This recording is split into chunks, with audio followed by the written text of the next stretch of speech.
Coming up on today's Philadelphia Eagles now, we're going to have a discussion about Cox. Fletcher Cox, that is. Has the narrative that Fletcher Cox is washed been flat out wrong? And can he still play? And is he playing at an elite level despite him being in the league since 2012?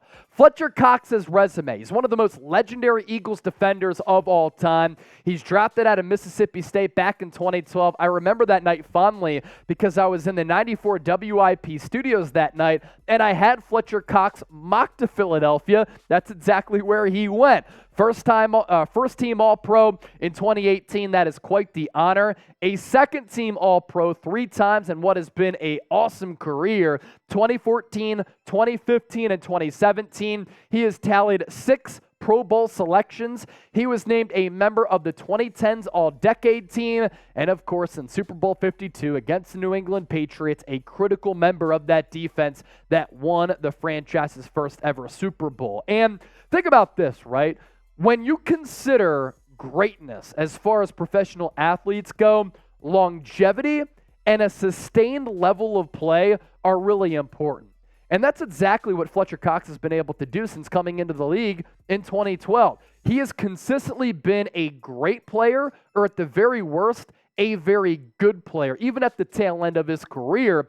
And him being available has been critical to the Eagles' success on the defensive side of the football. He has missed a total of 4 games in his NFL career. And Fletcher Cox has not missed a game due to injury in a decade. He has been an extremely durable player, and with that durability has also come a lot of production for Fletcher Cox, where he has solidified himself as one of the best defensive linemen in franchise history for an organization that has had a bunch of great players. So if you think Fletcher Cox is an all-time Eagle, type his jersey number down below in the comment section. It's 91 for those not familiar. And this will also be the pinned comment of today's show. So if you get hit with that YouTube ad break, scroll on down, get those numbers in, and we'll be right back after that.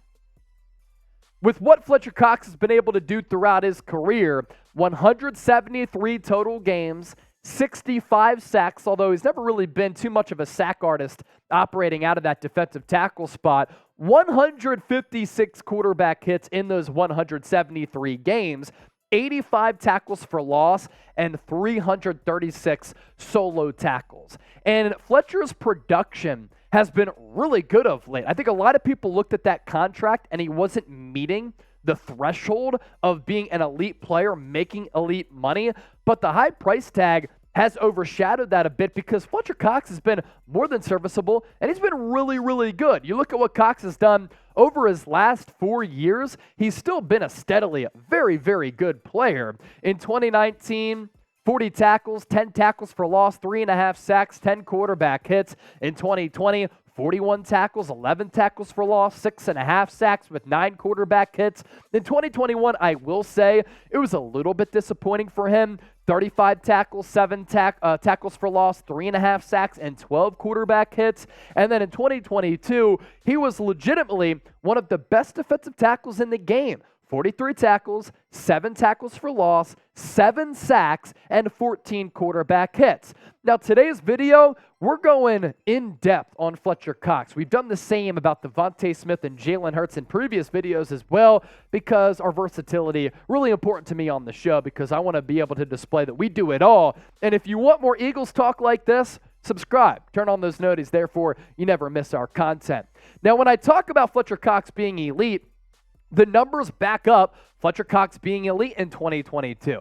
You might look at his production and say, Cox didn't really do anything last year. The numbers prove otherwise. Fletcher Cox last year was 9th among interior defensive linemen in sacks. He was 5th among interior defensive linemen in snaps. He was, can we go back to that number that I was reading there, Trace? Because I think that's an important number. So Fletcher Cox in 2022, 9th among interior defensive linemen in sacks, fifth among interior defensive linemen in snaps. He was one of 11 defensive tackles in the National Football League to play at least 45% of the snaps in every single game. And if we want to put Chris Jones in that category as the best defensive tackle in the game, Fletcher Cox was actually on par with him last year. He was second to Chris Jones with 14 hurries. He was fifth among defensive tackles in pressures and 13th in quarterback knockdowns. So not only has Fletcher Cox produced since 2012 as a first-round pick, making him one of the best defenders that has ever rocked the midnight green, he's been consistently durable as well, having not missed a game in a decade due to injury, but the production has also been there for a really long time. And for him to come back on a one-year, $10 million contract, that's great value for the Eagles here in 2023, as once again, they figure to be competing for a Super Bowl.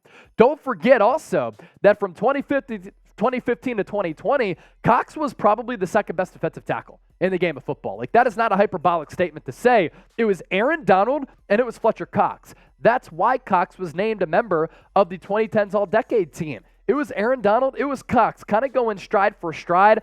There were some moments and there were some seasons that I even thought that Cox was the better player as compared to Aaron Donald. So that's really special territory when you consider the greatness that Donald has and does still possess. And to get him on that one-year, $10 million deal, I think that's great value, especially if he turns in 7 sacks. But I also think that having him on this football team as an accomplished veteran, as a probable future Eagles Hall of Famer, it's great to have him on this team so that he can tutor Jordan Davis and Jalen Carter, because that's the next generation. The Eagles had the future in mind when they took Davis and when they took Carter. They moved up to take Davis. He was too good to pass up on. And then Jalen Carter, the value of that pick at number 9, that was too good to pass up on as well. And Cox, Brandon Graham, 2 members of that defensive line who have been so accomplished in their respective NFL careers, and they're going to have an opportunity to bring along some of these young cats so that hopefully they can become franchise greats as well. Those little things, they do matter. I do believe that a sound culture can help you win a championship. So who's your favorite Eagles defender of all time? A lot of great defensive players on this team. For me, I might have to go Brian Dawkins. He's the background on my phone and has been for several years, but I'm going to help you out here if you can't rack your brain and come up with a name right now, because this list of players, they can all be in that category of the best Eagles defender in franchise history. Reggie White probably takes the cake. Such a special player. Rest in peace to a legend. Chuck Bednarik, Concrete Charlie, just a folk hero back in the day, especially when the Eagles won that NFL championship in 1960. Brian Dawkins is probably my favorite athlete of all time, alongside Allen Iverson and Chase Utley. All of them epitomize what it's like to be a Philadelphia athlete. Bill Bergey, very good linebacker back in the day. Jerome Brown, took from us way too early. Him on that Buddy Ryan defense, just a unique player who, if he was able to extend his NFL career, may have been one of the greats of all time in NFL history, not just for the Birds. And then you look at a couple of these players. By the way, the Kelly Greens are so icy. Shout out to Trizzy Trace for putting this graphic together. Eric Allen, Hall of Famer. Seth Joyner, a lot of people wanted him to be the defensive coordinator to replace Jonathan Gannon.